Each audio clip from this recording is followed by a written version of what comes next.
നമസ്കാരം. ഒരു കാലത്ത് ഏറ്റവും കൂടുതൽ സെയിലുണ്ടായിരുന്ന ഒരു സെഗ്മെൻ്റ് എന്ന് പറയുന്നത് പ്രീമിയം ഹാച്ച്ബാക്ക് വാഹനങ്ങളാണ്. അതിന് ഏറ്റവും പ്രധാനപ്പെട്ട കാരണമെന്ന് പറയുന്നത് വലിയ മൈലേജ് ആ കാറ്റഗറിയിൽ വരുന്ന വാഹനങ്ങൾ നൽകിയിരുന്നു. അതിലേറ്റവും പ്രധാനപ്പെട്ട കാര്യമെന്ന് പറയുന്നത് ഡീസൽ എഞ്ചിൻ അതിൽ അവൈലബിൾ ആയിരുന്നു എന്നുള്ളതാണ്. എന്നാൽ ഭാരത് സ്റ്റേജ് 6 ഒക്കെ വന്നതോടുകൂടി എമിഷൻ നോംസ് എല്ലാം മാറി. 2020 മാരുതി സുസുക്കി അവരുടെ പ്രീമിയം ഹാച്ച്ബാക്ക് വാഹനമായിട്ടുള്ള സ്വിഫ്റ്റിൽ നിന്നും ഡീസൽ എടുത്തു കളഞ്ഞു.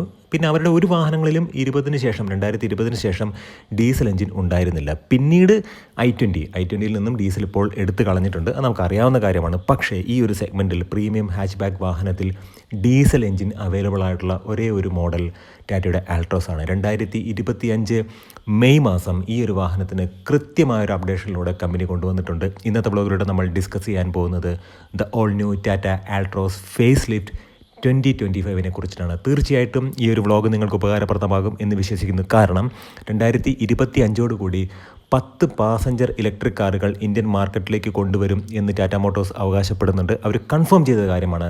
അതിനകത്ത് ഏറ്റവും പ്രധാനപ്പെട്ട ഒരു വാഹനം എന്ന് പറയുന്നത് ടാറ്റ ആൾട്രോസിൻ്റെ EV ആണ്. അപ്പോൾ നമുക്ക് EVയും കൂടെ പ്രതീക്ഷിക്കാം. തീർച്ചയായിട്ടും നമ്മൾ മനസ്സിലാക്കേണ്ട മറ്റൊരു കാര്യമെന്ന് പറയുന്നത് ഈ ഒരു സമയത്തും ഈ വാഹനത്തിൽ ഡീസൽ എഞ്ചിൻ നിലനിർത്തി എന്നുള്ളതാണ്. അതുമാത്രമല്ല 1.2 ടർബോ പെട്രോൾ എഞ്ചിൻ ഈ ഒരു വാഹനത്തിൻ്റെ ഫേസ് ലിഫ്റ്റിൽ അവൈലബിൾ അല്ല. ടർബോ എന്നുള്ള പേരിലും റേസർ എന്ന പേരിലൊക്കെ മുൻപ് ടാറ്റ ആൾട്രോസിൽ കണ്ട അത്രമേൽ പവർഫുൾ ആയിട്ടുള്ള ടർബോ എഞ്ചിൻ പുതിയ ഫേസ് ലിഫ്റ്റ് വന്നപ്പോഴത്തേക്കും കാര്യമായ ജനസ്വീകാര്യത ഇല്ലാത്തത് കൊണ്ടാണോ എന്നറിയില്ല. എന്നാൽ പോലും ഈ ഒരു ഫേസ് ലിഫ്റ്റിൽ ആ ഒരു വാഹനം അല്ലെങ്കിൽ ആ ഒരു വേരിയൻറ്റ് ടർബോ വേരിയൻറ്റ് ഇല്ല എന്നുള്ളതാണ്. ടർബോ വേരിയൻറ്റ് എന്ന് പറയുന്നത് പെർഫോമൻസ് ഓറിയൻറ്റഡ് ആയിട്ടുള്ള ആ ഒരു 1.2 എഞ്ചിൻ ഇല്ല എന്നുള്ളതാണ്. തീർച്ചയായിട്ടും ഈ ഒരു കോണ്ടൻറ്റ് ഉപകാരപ്രദമാകും എന്ന് വിശ്വസിക്കുന്നു. എഞ്ചിൻ ബേയുടെ മറ്റൊരു വ്ളോഗിലേക്ക് ഏവർക്കും ഹാർദമായ സ്വാഗതം. നമ്മുടെ വ്ളോഗും നമ്മുടെ കോണ്ടൻറ്റൊക്കെ നിങ്ങൾക്ക് ഉപകാരപ്രദമാകുന്നുണ്ടെങ്കിൽ തീർച്ചയായിട്ടും നമ്മുടെ ചാനലിനൊന്ന് സപ്പോർട്ട് ചെയ്യുക, സബ്സ്ക്രൈബ് ചെയ്യുക, മാക്സിമം ലൈക്ക് ചെയ്യുക, ഷെയർ ചെയ്യുക, കമൻറ്റ് ചെയ്യുക. ഈ ഒരു വാഹനത്തിൻ്റെ ഡിസൈൻ ലാംഗ്വേജ് നമ്മൾ നോക്കുമ്പോഴത്തേക്കും തീർച്ചയായിട്ടും ഈ വാഹനത്തിൻ്റെ ഷെൽ സ്ട്രക്ചറിൽ യാതൊരുവിധ വ്യത്യാസവുമില്ല എന്നുള്ളതാണ് എടുത്തു പറയേണ്ടത്. ഈ ആൾട്രോസ് എന്ന് പറയുന്ന വാഹനം മിക്കവാറും സ്ട്രഗിൾ ചെയ്യുന്ന ഒരു കാര്യമെന്ന് പറയുന്നത് അതിൻ്റെ ഗ്രൗണ്ട് ക്ലിയറൻസ് ആണ്. 165 മില്ലിമീറ്റർ ഗ്രൗണ്ട് ക്ലിയറൻസ് ഉള്ള ഈ ഒരു വാഹനം ഇന്ത്യൻ സാഹചര്യത്തിൽ വളരെയധികം സ്ട്രഗിൾ ചെയ്യുന്നുണ്ട്. ഇവിടെ ഗ്രൗണ്ട് ക്ലിയറൻസിൽ കാര്യമായിട്ടുള്ളൊരു വ്യത്യാസമില്ല എന്നുള്ളത് എടുത്തു പറയേണ്ടതാണ്. എന്തുകൊണ്ടാണ് ആ ഒരു വിഷയം ഇവിടെ പറഞ്ഞത് എന്ന് ചോദിച്ചാൽ ടാറ്റ ആൾട്രോസിൻ്റെ EV വരുമ്പോഴത്തേക്കും കാര്യമായിട്ടുള്ള സസ്പെൻഷൻ റീവർക്കുകൾ നമുക്ക് പ്രതീക്ഷിക്കാം. ഇനി രണ്ടാമത്തെ കാര്യമെന്ന് പറയുന്നത് ഇതിൻ്റെ ഡിസൈൻ ലാംഗ്വേജ് എന്ന് പറയുന്നത് ഫ്രണ്ട് ഫേഷ്യ കംപ്ലീറ്റ് ആയിട്ട് മാറിയിട്ടുണ്ട്. ഈ ഒരു വാഹനത്തിൻ്റെ ഫ്രണ്ടിലേക്ക് നമ്മൾ നോക്കുകയാണെന്നുണ്ടെങ്കിൽ നമുക്ക് LED ഹെഡ്ലൈറ്റ് വന്നിട്ടുണ്ട്, LED DRLs വന്നിട്ടുണ്ട്. അതുമാത്രമല്ല ഫോഗ് ലാംപ്സും LEDയിലാണ് വന്നിട്ടുള്ളത്. ഇപ്പം ഫോഗ് ലാമ്പൊക്കെ ഹ്യുണ്ടായുടെ എല്ലാ വാഹനങ്ങളിൽ നിന്നും പതുക്കെ ഫേസ് ലിഫ്റ്റ് വരുന്നതോടുകൂടി ഫോഗ് ലാമ്പ് എല്ലാം അപ്രത്യക്ഷമായിക്കൊണ്ടിരിക്കുമ്പോൾ ടാറ്റ മോട്ടോഴ്സ് അത് ചെയ്തിട്ടില്ല എന്നുള്ളതാണ്. തീർച്ചയായിട്ടും നമ്മൾ മനസ്സിലാക്കേണ്ട മറ്റൊരു കാര്യമെന്ന് പറയുന്നത് ഹെവി ആയിട്ടുള്ള ക്ലാഡിങ്സ് ഫ്രണ്ടിലും ബാക്കിലെ ബമ്പറിലൊക്കെ കൊടുത്തിട്ടുണ്ട്. അത് യഥാർത്ഥത്തിൽ ഈ ഒരു വാഹനത്തിന് ഒരു റഫ് ആൻഡ് ടഫ് ലുക്ക് കൊടുക്കാനായിട്ട് സഹായകരമായി എന്നാണ് എനിക്ക് തോന്നുന്നത്. പക്ഷേ ഓവറോൾ ഈ ഒരു വാഹനം നിരത്തുകളിൽ വരുമ്പോൾ എങ്ങനെ ഇരിക്കുന്നു എന്നുള്ളത് നിങ്ങൾ നേരിട്ട് പോയി കണ്ട് മനസ്സിലാക്കേണ്ട ഒരു കാര്യമാണ്. കണക്റ്റഡ് ആയിട്ടുള്ള ടെയിൽ ലാമ്പ് കാര്യങ്ങളെല്ലാം വന്നിട്ടുണ്ട്. പിന്നെ 16 ഇഞ്ചിൻ്റെ അലോയ് വീൽസാണ് വന്നിട്ടുള്ളത്, അല്ലെങ്കിൽ 16 ഇഞ്ചിൻ്റെ വീലാണ് വന്നിട്ടുള്ളത്. നമ്മൾ നോക്കുകയാണെന്നുണ്ടെങ്കിൽ വാഹനത്തിൻ്റെ എയറോഡൈനാമിക് പ്രപ്പോർഷനേറ്റിനെ കാര്യമായിട്ട് എൻഹാൻസ് ചെയ്യത്തക്ക രീതിയിലുള്ള ഒരു അലോയ് വീൽ പാറ്റേൺ ആണ് വന്നിട്ടുള്ളത്. ഇൻറ്റീരിയർ നോക്കുകയാണെന്നുണ്ടെങ്കിൽ ഡാഷ്ബോർഡ് കംപ്ലീറ്റ് ആയിട്ട് മാറിയിട്ടൊന്നുമില്ല. എന്നാൽ പോലും അതിലൊരു ചേഞ്ച് ഫീൽ ചെയ്യത്തക്ക രീതിയിലുള്ള ഒരു കളർ പാറ്റേണും തീമും ഒക്കെ അവിടെ വന്നിട്ടുണ്ട്. പ്രധാനമായിട്ടും നമ്മൾ മനസ്സിലാക്കേണ്ട ഒരു കാര്യം ഗിയർ നോബ്, ഓട്ടോമാറ്റിക് ട്രാൻസ്മിഷനിലേക്ക് നോക്കുകയാണെന്നുണ്ടെങ്കിൽ ഗിയർ നോബ് കാര്യമായിട്ടുള്ളൊരു ചേഞ്ച് അവിടെ വന്നിട്ടുണ്ട്. അത് നമ്മളിപ്പോൾ ഹാരിയറിലാണെന്നുണ്ടെങ്കിലും ടാറ്റയുടെ നെക്സോണിലൊക്കെ കണ്ടിട്ടുള്ള ഗിയർ നോബുകളാണ് വന്നിട്ടുള്ളത്. പിന്നെ 7 ഇഞ്ചിൻ്റെ ഇൻഫർടൈൻമെൻറ്റ് സിസ്റ്റം തീർച്ചയായിട്ടും അവൈലബിൾ ആണ്. ലോവർ ട്രിമ്മിലാണ്, അതിലേക്ക് നമുക്ക് വരാം. എന്നാൽ ഉയർന്ന വേരിയൻറ്റിലൊക്കെ 10.25 ഇഞ്ചിൻ്റെ ഇൻഫർടൈൻമെൻറ്റ് സിസ്റ്റം ഒക്കെ വരുന്നുണ്ട്. പക്ഷേ ഏറ്റവും പ്രധാനമായിട്ടും അട്രാക്റ്റഡ് ആയിട്ടുള്ള ഒരു കാര്യം എന്ന് പറയുന്നത് ഈ ഒരു വാഹനത്തിൻ്റെ സീറ്റാണ്. അതായത് ഹെവി ആയിട്ടുള്ള കുഷൻ വർക്ക് ചെയ്തിട്ട് നല്ല രീതിക്കുള്ള ഒരു കംഫർട്ട് നൽകുന്ന രീതിയിലുള്ള ഒരു സീറ്റാണ് ഇപ്രാവശ്യം ടാറ്റ മോട്ടോഴ്സ് കൊണ്ടുവന്നിട്ടുള്ളത്. ബേജ് നിറത്തിലാണ് കൂടുതലും ഈ ഒരു സീറ്റിൻ്റെ കളർ തീമെന്ന് പറയുന്നത്. എടുത്തു പറയേണ്ട ഒരു കാര്യമെന്ന് പറയുന്നത് പിൻഭാഗത്ത് 2 അഡ്ജസ്റ്റബിൾ ഹെഡ് റെസ്റ്റ് മാത്രമാണ്. 3 നമ്മൾ പ്രതീക്ഷിച്ചു, പക്ഷേ 2 ഉള്ളത്. എടുത്തുകൊണ്ട് മറ്റൊരു കാര്യമെന്ന് പറയുന്നത് 3 പോയിൻറ്റ് സീറ്റ് ബെൽറ്റ് കാര്യങ്ങളെല്ലാം അവൈലബിൾ ആണ്. ഇനി ഓരോ വേരിയൻ്റ് അനുസരിച്ച് ഈ ഒരു വാഹനത്തിൽ എന്തൊക്കെ മാറ്റങ്ങളാണ് ഉള്ളതെന്ന് നമുക്ക് നോക്കാം. ഈ ഒരു വാഹനത്തിൻ്റെ അടിസ്ഥാനമായിട്ടുള്ള മോഡൽ എന്ന് പറയുന്നത് സ്മാർട്ടാണ്. സ്മാർട്ടിന് ശേഷം പ്യൂർ വരുന്നുണ്ട്, പ്യൂർ എസ് എന്ന് പറഞ്ഞാൽ സൺറൂഫ് ഉള്ള മോഡൽ എന്നാണ് അർത്ഥമാക്കുന്നത്. പിന്നെ ക്രിയേറ്റീവ് വരുന്നുണ്ട്, ക്രിയേറ്റീവ് എസ് വരുന്നുണ്ട്. അക്കംപ്ലിഷ്ഡ് എന്ന് പറയുന്ന ടോപ്പ് എൻഡ് വേരിയൻറ്റിൽ സൺറൂഫ് ഉണ്ട്, അതുകൊണ്ട് തന്നെ അതിനെ അക്കംപ്ലിഷ്ഡ് എസ് എന്ന് പറയും. അക്കംപ്ലിഷ് പ്ലസ് എസ് എന്നുള്ള മോഡലുമുണ്ട്. അങ്ങനെ നോക്കുകയാണെന്നുണ്ടെങ്കിൽ ഈ ഒരു വാഹനത്തിന് യഥാർത്ഥത്തിൽ 4 വേരിയൻ്റാണുള്ളത്: സ്മാർട്ട്, പ്യുവർ, ക്രിയേറ്റീവ്, അക്കംപ്ലിഷ്ഡ്. തീർച്ചയായിട്ടും നമ്മൾ മനസ്സിലാക്കേണ്ട ഒരു കാര്യം, ഈ ഒരു വാഹനത്തിന് ഇൻട്രൊഡക്ടറി പ്രൈസ് ഉണ്ട്. അത് 6,89,000 രൂപയാണ്. അത് യഥാർത്ഥത്തിൽ നോക്കുകയാണെന്നുണ്ടെങ്കിൽ ആദ്യം ഇറങ്ങിയ ടാറ്റ ആൾട്രോസിൻ്റെ ഇൻട്രൊഡക്ടറി പ്രൈസ് ആയിട്ടുള്ള 6,65,000 കമ്പയർ ചെയ്യുമ്പോഴത്തേക്കും 24,000 രൂപയുടെ വർധനമാണ് വന്നിട്ടുള്ളത്. ഇനി എടുത്തു പറയേണ്ട ഒരു കാര്യമെന്ന് പറയുന്നത്, സസ്പെൻഷനിലാണെന്നുണ്ടെങ്കിലും പ്ലാറ്റ്ഫോമിലാണെന്നുണ്ടെങ്കിലും കാര്യമായിട്ടുള്ള ചേഞ്ചുകളൊന്നും ഇല്ല എന്നുള്ളതാണ്. ഇവിടെ 1.2 ലിറ്റർ പെട്രോൾ അവൈലബിൾ ആണ്. അതിനകത്ത് CNG ഉണ്ട് എന്നുള്ളത് എടുത്തു പറഞ്ഞ ഒരു കാര്യം തന്നെയാണ്.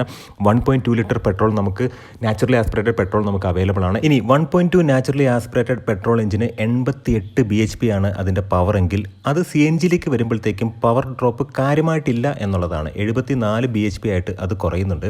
ഇനി 1.5 ഡീസൽ എഞ്ചിൻ അവൈലബിൾ ആണ്. അത് നമുക്കറിയാം 90 bhp ആണ് അതിൻ്റെ മാക്സിമം പവർ എന്ന് പറയുന്നത്. എടുത്തു പറയേണ്ട ഒരു കാര്യമെന്ന് പറയുന്നത്, CNGയിലും ഈ ഒരു വാഹനത്തിന് AMT ട്രാൻസ്മിഷൻ ലഭിക്കും. പക്ഷേ ഇപ്പോൾ CNGയിൽ AMT അവൈലബിൾ അല്ല. പക്ഷേ ഉടനടി CNGയിലും AMT ട്രാൻസ്മിഷൻ വരും എന്നുള്ളത് നമ്മൾ എടുത്തു പറയേണ്ട ഒരു കാര്യം തന്നെയാണ്. പിന്നെ എടുത്തു പറയേണ്ട മറ്റൊരു കാര്യമെന്ന് പറയുന്നത്, ഈ ഒരു വാഹനത്തിൻ്റെ വേരിയൻറ്റിലേക്ക് നമ്മൾ നോക്കുമ്പോഴത്തേക്കും smart, pure S, creative S, accomplished S, accomplished plus S എന്നുള്ള മോഡലുകളാണ്. ഇതിനകത്ത് ഏറ്റവും പ്രധാനമായിട്ടും നമ്മൾ പറയേണ്ട ഒരു കാര്യമെന്ന് പറയുന്നത്, ക്രിയേറ്റീവ് എസ്സിലും അക്കംപ്ലിഷ്ഡ് എസ്സിലും അക്കംപ്ലിഷ്ഡ് എസ് പ്ലസ് എന്ന് പറയുന്ന വേരിയൻറ്റിൽ മാത്രമാണ് പെട്രോൾ DCT അവൈലബിൾ ആയിട്ടുള്ളത്.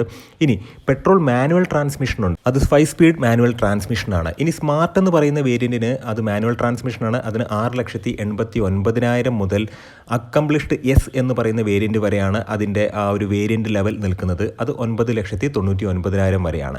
ഇനി നമ്മൾ ഡീസലിലേക്ക് നോക്കുകയാണെന്നുണ്ടെങ്കിൽ, ഡീസൽ സ്റ്റാർട്ട് ചെയ്യുന്നത് പ്യുവർ എന്ന് പറയുന്ന രണ്ടാമത്തെ വേരിയൻറ്റ് മുതലാണ്. മാനുവൽ ട്രാൻസ്മിഷനാണ്. 8,99,000 രൂപയിലാണ് അതിൻ്റെ വില സ്റ്റാർട്ട് ചെയ്യുന്നത്.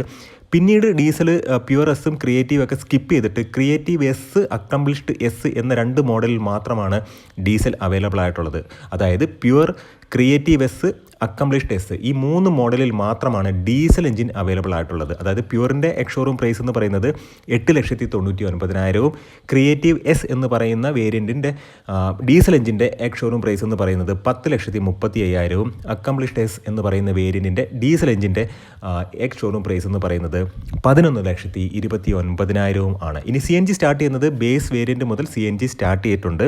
എന്നാൽ പെട്രോൾ 1.2 നാച്ചുറലി ആസ്പിറേറ്റഡ് പെട്രോൾ വിത്ത് AMT ട്രാൻസ്മിഷൻ സ്റ്റാർട്ട് ചെയ്യുന്നത് പ്യുവർ എന്ന് പറയുന്ന വേരിയൻറ്റ് മുതലാണ്. അത് ബേസ് വേരിയൻ്റ് ആയിട്ടുള്ള സ്മാർട്ടിൽ ഇല്ല എന്നുള്ളത് എടുത്തു പറയേണ്ടതാണ്.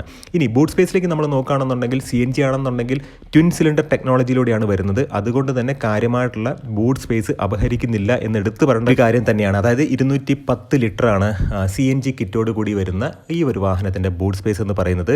ഇനി നോർമലായിട്ടുള്ള ഈ ഒരു വാഹനത്തിൻ്റെ ബൂട്ട് സ്പേസ് എന്ന് പറയുന്നത് 345 ലിറ്ററാണ്. ഇനി പ്രധാനമായിട്ട് നമ്മൾ എടുത്തു പറയേണ്ട ഒരു കാര്യമെന്ന് പറയുന്നത്, 360 ഡിഗ്രി ക്യാമറ, അങ്ങനെയുള്ള എല്ലാ ഫീച്ചേഴ്സും ഈ ഒരു വാഹനത്തിലുണ്ട്. 6 എയർ ബാഗ് കാര്യങ്ങളെല്ലാം ഉണ്ട്. എങ്കിലും അഡാസിൻ്റെ പ്രൊവിഷൻ ഈ ഒരു വാഹനത്തിൽ കൊടുത്തിട്ടില്ല. അത് കൊടുത്തു കഴിഞ്ഞാൽ പ്രൈസ് ഒരു പരിധിയിൽ കൂടുതൽ പോകുമോ, അതല്ലെന്നുണ്ടെങ്കിൽ ഇന്ത്യൻ സാഹചര്യത്തിൽ അഡാസ് അത്രത്തോളം യൂസ് അല്ല എന്നുള്ളൊരു തിരിച്ചറിവാണ്. എന്തു തന്നെ ആയാലും അഡാസിൻ്റെ പ്രൊവിഷൻ ഈ ഒരു വാഹനത്തിലില്ല.